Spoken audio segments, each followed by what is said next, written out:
கரூரில் விஜய் பிரச்சாரத்தின் போது அடிக்கடி ஆம்புலன்ஸ் வந்தது ஏன் என்ற கேள்விக்கு அரசு தரப்பில் பதிலளிக்கப்பட்டுள்ளது.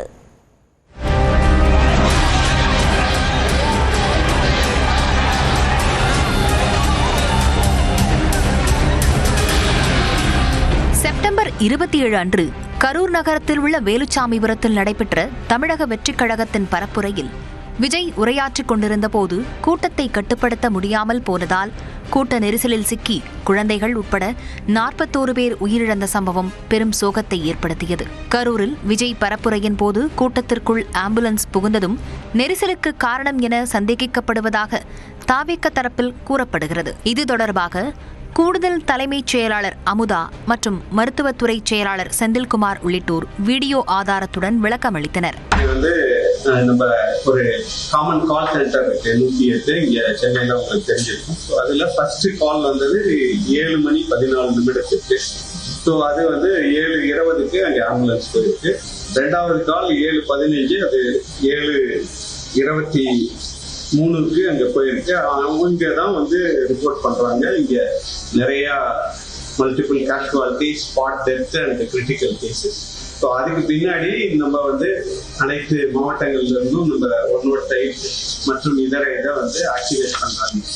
இந்த இன்ஃபர்மேஷன் எப்படி போச்சுன்னு சொன்னோம்னா, ஃபர்ஸ்ட் போலீஸ்க்கு அந்த இன்ஃபர்மேஷன் அவங்க மக்கள் கீழே விழுகுறாங்கன்னு பார்த்ததுக்கு அப்புறமா அவங்க ஃபோன் பண்ணி சொல்றாங்க ஃபோன் ஒர்க் பண்ணலன்னா வயர்லெஸ்ல இன்ஃபர்மேஷன் கொடுக்குறாங்க. ஸோ வயர்லெஸ்ல இன்ஃபர்மேஷன் போய் தான் வயர்லெஸ் மூலமாக தென் 108 கால் பண்ணி தான் ஃபர்ஸ்ட் கவர்மெண்ட் சைட்ல இருந்து ஆம்புலன்ஸ் வர ஆரம்பிக்குது.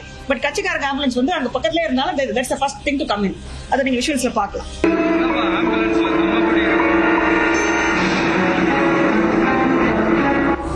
ஸோ இதான் ஃபர்ஸ்ட் ஆம்புலன்ஸ். இது அவங்க மூலமா ஏற்பாடு பண்ணப்பட்ட முதல் ஆம்புலன்ஸ்.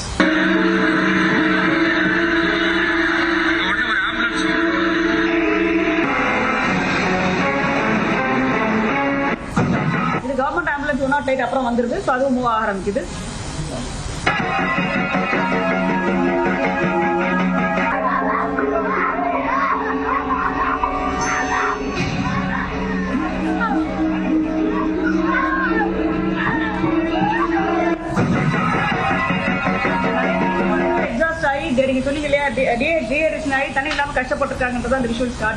இரவு 7:15 மணியிலிருந்து இரவு 9:45 மணி வரை காயமடைந்தவர்களை மருத்துவமனைக்கு அழைத்துச் செல்ல ஆம்புலன்ஸ்களின் தேவை இருந்ததாகவும் குறிப்பிட்டார்.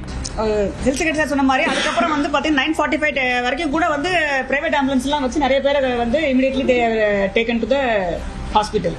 இரவில் பிரேத பரிசோதனை செய்தது தொடர்பான குற்றச்சாட்டுகளுக்கும் மருத்துவத்துறை செயலாளர் செந்தில்குமார் விளக்கம் அளித்தார். ஆல்ரெடி பொதுமக்களுக்கு அவங்க உறவினர்கள் உயிர் இழந்துட்டாங்க. அந்த சோகத்துல தவிர இதுக்காக அவங்களுடைய வெயிட்டிங் இதப்ப அவங்களுடைய அகனி மல்டிப்ளை ஆகும். இந்த பல்வேறு இந்த மாதிரி மாஸ் கேஷுவாலிட்டி இன்சிடென்ட்ஸ்ல இந்த இது விரைவாக நம்ம பண்ணி கொடுக்கல அப்படிங்கிற இது இருந்தது. ஸோ அதனாலதான் நியர்பை டிஸ்ட்ரிக்ட்ஸ்ல நம்மளுடைய எல்லா மெடிக்கல் காலேஜ் எல்லாமே இப்போ ஆல்மோஸ்ட் 36 மெடிக்கல் காலேஜ் ஹாஸ்பிட்டல் இருக்கு. ஸோ அங்க இருக்கிற எக்ஸ்பர்ட்ஸை மொபைலைஸ் பண்ணி ப்ராப்பர் ப்ரொசீஜர் ஃபாலோ பண்ணி தான் இந்த இது பண்ணி கொடுத்துருக்குது. அருகிலுள்ள மாவட்டங்களிலிருந்தும் கூடுதல் மருத்துவர்கள் வரவழைக்கப்பட்டு பிரேத பரிசோதனை விரைவாக செய்யப்பட்டதாகவும் மருத்துவத்துறை செயலாளர் குறிப்பிட்டார்.